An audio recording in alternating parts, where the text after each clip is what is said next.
ജനങ്ങൾ പിന്നോട്ട് നയിച്ചോളൂ.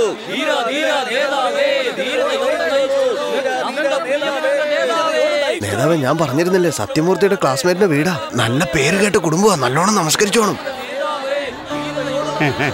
ചേട്ടാ നമസ്കാരം. പ്രചരണം അമ്പലത്തിൽ നിന്ന് ആരംഭിക്കാൻ പറയുന്നു. അതാ ഞാൻ വന്നത്. ബിഷപ്പ് ശമിപ്പിക്കുന്നുണ്ട് വലിയ അമ്പലം. വോട്ടിടുമ്പോ മറക്കരുത് കേട്ടോ. ഭക്ഷണം എങ്ങനെയുണ്ട്? നിങ്ങളുടെ വീട്ടിലെ ഭക്ഷണവും നിങ്ങളുടെ ചിരിയും ഒരിക്കലും മറക്കാൻ പറ്റില്ല മോനെ. ഞങ്ങളുടെ നേതാവ് സത്യമൂർത്തി സാർ മരിച്ചു. സാർ അദ്ദേഹത്തിന്റെ ഫ്രണ്ടാണ്. മൂർത്തി സാറിന്റെ സ്ഥാനത്ത് നിന്ന് എന്നെ അനുഗ്രഹിക്കുന്നു. എന്താ മോനെ, ഈ ജനങ്ങൾക്ക് നല്ല സേവനം ചെയ്യാൻ എന്നെ അനുഗ്രഹിക്കുക. നിന്റെ നല്ല മനസ്സാ. നീയേ ജയിക്കൂ. ഈ ഗ്രാമത്തിലുള്ളവരുടെ സ്നേഹം എപ്പോഴും. വളരെ നന്ദിയുണ്ട്. സാറിന് എന്ത് പ്രശ്നം ഉണ്ടെങ്കിലും എന്റെ അടുത്തോട്ട് വന്നാ മതി. അങ്ങയുടെ മകനാന്ന് കരുതിയാ മതി. മോന്റെ അടുത്തൊന്ന് കൊടുത്തു വെച്ചേര്. ഇന്ന് മോനെ വാങ്ങിക്കോ. മുഖം മറക്കുന്നവരാ വിസിറ്റിംഗ് കാർഡ് കൊടുക്കുന്നത്. ഈ മുഖമൊക്കെ മറക്കാൻ പറ്റുമോ? നീയും സിയും ചക്കരയും പോലെയാന്ന് പറഞ്ഞിട്ട് ഇപ്പൊ നമ്മൾ വെയിലത്ത് നിന്ന് വാടിക്കരിയുവാണല്ലോ.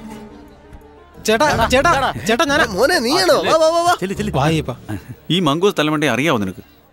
എന്തുകൊണ്ട് വിശേഷം ചേട്ടാ? സുഖമാണോ മോനെ? എങ്ങനെയുണ്ട്? സുഖം തന്നെ.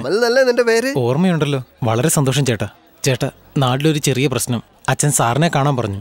ഈ ചേട്ടന്റെ അടുത്ത് വന്നില്ലേ? നിങ്ങളുടെ പ്രശ്നം എന്താണെന്ന് വെച്ചാലും അത് മുഖ്യമന്ത്രിയോട് പറഞ്ഞ് ശരിയാക്കേണ്ടത് എന്റെ ജോലിയാ. നിങ്ങൾ പേടിക്കണ്ട.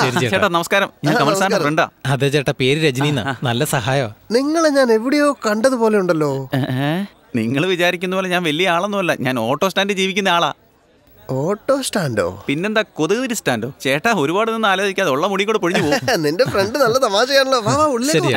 അതെ കമലേ, നിങ്ങളോട് ഓട്ടോ കാശ് ചോദിച്ചാൽ വാങ്ങി തോന്നിയതൊക്കെ വിളിച്ച് പറഞ്ഞിട്ടുണ്ട്. ഒന്നും മനസ്സിൽ വെച്ച് പ്രതികാരം ചെയ്യല്ലേ. സി എമ്മിനോട് ഒന്ന് പറഞ്ഞ് എന്നെ ഓട്ടോ സ്റ്റാൻഡിന്റെ നേതാവാക്കി തരണം.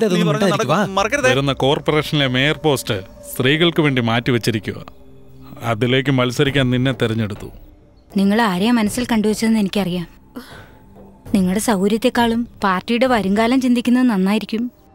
പാർട്ടിക്ക് പണം ഉണ്ടാക്കാൻ ഞങ്ങള് പോസ്റ്റിങ്ങിന് വേറൊരാള്. ആരോടാ സംസാരിക്കുന്നറിയാവോ? അറിയാം. പാർട്ടിയിലിരിക്കുന്ന ആരും ഒന്നും സമ്പാദിക്കരുത്. തനിക്ക് മാത്രമേ സമ്പാദിക്കാൻ അറിയൂ എന്ന് പറയുന്ന നേതാവിന്റെ അടുത്ത് തന്നെ. നിർത്തടാ. നീയൊക്കെ എന്താടാ വിചാരിച്ചേ? സത്യമൂർത്തിയുടെ ഭരണം ഞാൻ അങ്ങ് നടത്തുവന്നോ? ഒന്നിനും വെറുതെ വിടില്ല. ഇവിടെ ഞാനാണ് പാർട്ടി. ഞാൻ തീരുമാനിക്കുന്ന പോലെ നടക്കൂ. തലേ കയറിയിരുന്ന് നിരങ്ങാൻ നോക്കിയാ രാവിലെ വോക്കിങ്ങിന് പോയാൽ തിരിച്ചു നീ വരില്ല. വെറുതെ മൂട് കളയാൻ വേണ്ടി ഓരോരുത്തനൊക്കെ ഇറങ്ങിക്കോ.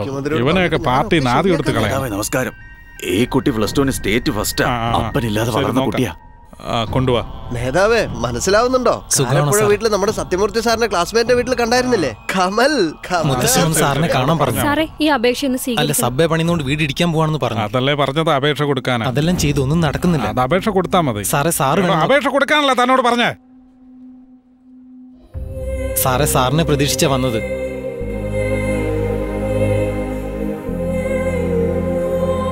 എന്തിനാ കയ്യെ പിടിച്ചത്?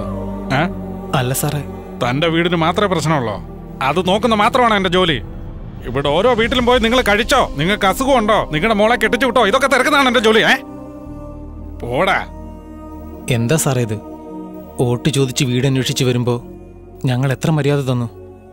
ഒരു കാര്യത്തിന് വേണ്ടി സാറിന്റെ അടുത്ത് വന്ന് അപമാനിക്കുന്നല്ലേ? ഞങ്ങൾ വോട്ട് ചെയ്തില്ലെങ്കിൽ എങ്ങനെ CM ആയനെ?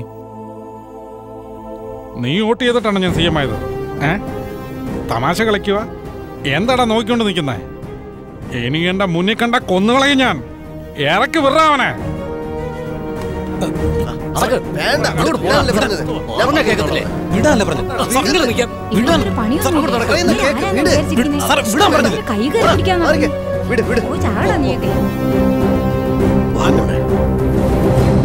എന്താ മോനെ ഇത്?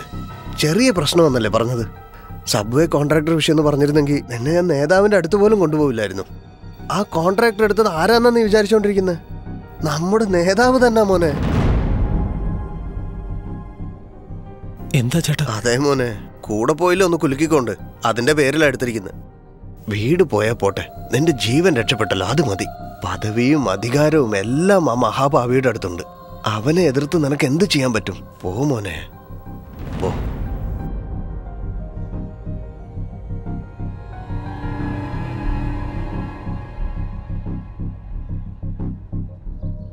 എനിക്കറിയാം മുത്തശ്ശ, ഇത് വെറും വീടല്ല, എൻ്റെ ജീവനാണ്. വിട്ടുകൊടുക്കുമോ ഞാൻ? ആരാടാ നിന്റെ ആന്റി? നിന്നെ സാധാരണ ഒരു വേലക്കാരനെ പോലെ ഞാൻ കണ്ടേ, സ്വന്തക്കാരനായിട്ട് കണ്ടിട്ടേ ഇല്ല. ഇനി എന്റെ മുന്നിൽ കണ്ട കൊന്നുകളയും ഞാൻ. ഇറക്കി വിടാവനെ.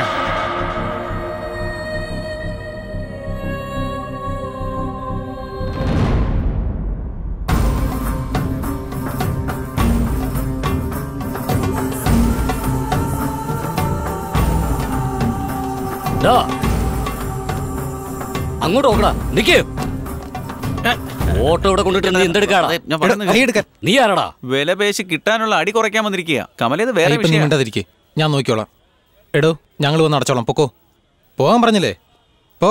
അല്ല കമലെ, ഡ്യൂ കെട്ടാനുള്ള കാശ് കിട്ടിയായിരുന്നോ? ഇല്ല അയ്യപ്പ, രമണി ചേച്ചിയോട് ഞാൻ വന്ന് സംസാരിക്കാം. അവിടെ സംസാരിക്കാനായിട്ട് ആളില്ലെന്നാ വിചാരിച്ച പോയി സംസാരിക്കാൻ.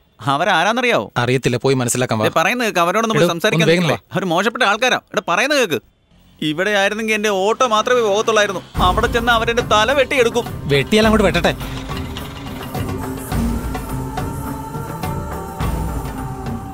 $1932 പാരമ്പര്യമുള്ള വീടാണല്ലോ. പാരമ്പര്യമുള്ള വീടൊന്നുമല്ല, സേട്ടുവിന്റെ പഴയ വീടായത്. രമണി ചേച്ചി അവനെ പറ്റിച്ചെടുത്താണ്. സാധാരണ സേട്ടല്ലേ വീട് പോക്കുന്നേ, ഇതൊരു പെണ്ണാണോ വീട് പോക്കി? രമണി ചേച്ചി എന്ന് പറഞ്ഞപ്പോ മിടുക്കിയായ ഒരു ആന്റി ലോഹിപ്പ് സാരി ചുറ്റി വാനറ വെറ്റില പാക്കിട്ട് ആളാന്ന് വിചാരിച്ചോ? ഇതൊരു സ്ത്രീ മൈക്ക് ടൈസനാ. പറയുന്ന കേക്ക്, വാ പോകാം. എന്തിനാ നീ പേടിക്കുന്നേ? എത്രയാ ലോൺ തന്നത്? മുതൽ എത്ര, പലിശ എത്ര? ഒപ്പങ്ങാൻ വിട്ടു കൊടുത്തു. എന്റെ പ്രശ്നം തീർക്കാൻ പറ്റിയ ബഹദൂർ ബാദുഷാ. ചന്ദ്രബോസിന് ഫോൺ ചെയ്യടാ.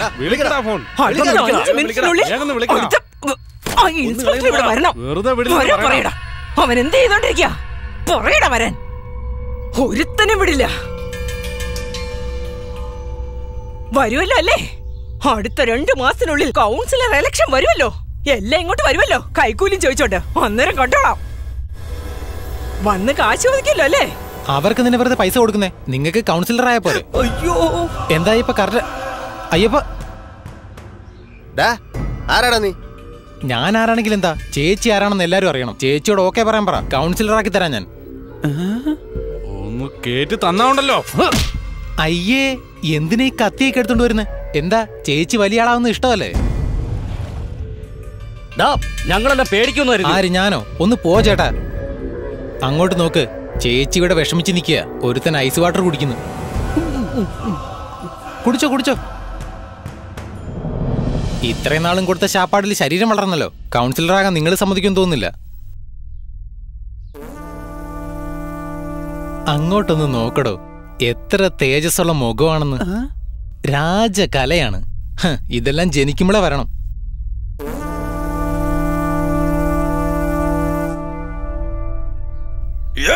എന്തിനാ കാറുന്നേ? വന്നവൻ ആരാന്ന് പോലും അറിയില്ല. അവൻ ഓരോന്ന് പറഞ്ഞുകൊണ്ടിരിക്കുന്നു, ചേച്ചിയാണ് കേട്ടോണ്ടിരിക്കുന്നു. അവൻ പറഞ്ഞത് കേട്ട് രാജകുടുംബത്തിൽ ജനിച്ചതുപോലെയുള്ള റിയാക്ഷൻ. കുറച്ചു നേരം മിണ്ടാതിരി. എന്താ നടക്കുന്നത് നോക്കാലോ. നമസ്കാരം ചേച്ചി. ആരാ നീ? ചേച്ചി കാരാപ്പുഴയാണോ? ഞാൻ ചോദിച്ചതിന് മറുപടി പറയടാ. ഇന്ന് വെറും തറയാ ഞാൻ, നാളെ രമണി ചേച്ചിയുടെ PA ആണ്. നീ ആരാന്നാ ഞാൻ ചോദിച്ചേ?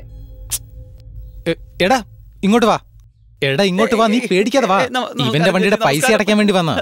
നീ പേടിക്കാതെ പറയാനുള്ള കാര്യം പറയും. കൊല്ലുന്നെങ്കിൽ കൊല്ലട്ടെ. ഇതെന്താ കോഴിയെ കൊല്ലുന്ന പോലെ ഈസിക്ക് അങ്ങ് പറയുന്നത്? ഇവന്റെ വർത്താനം നിങ്ങൾ ആരും എടാ നീ ഒന്ന് പേടിക്കാതിരിക്കെ. ചേച്ചി, ഞാൻ പറയാനുള്ള കാര്യം പറയാം. ഇഡലിക്കടയിൽ തുടങ്ങിയ ചേച്ചി ഇത്രയും ദൂരത്തെത്തി. ഇവിടുന്ന് എന്തുകൊണ്ട് ഉയർന്നുകൂടാ? ആരാ ചന്ദ്രൻ?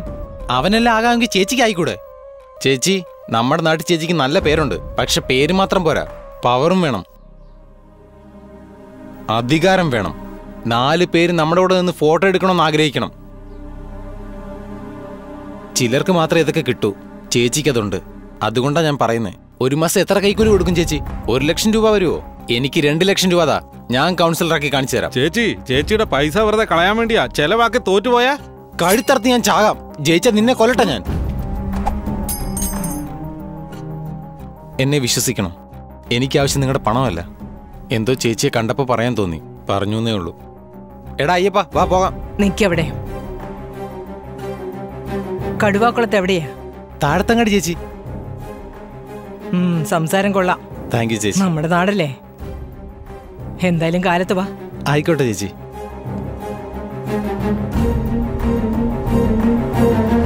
കമലെ കമലെ അവിടെ നിന്നേ.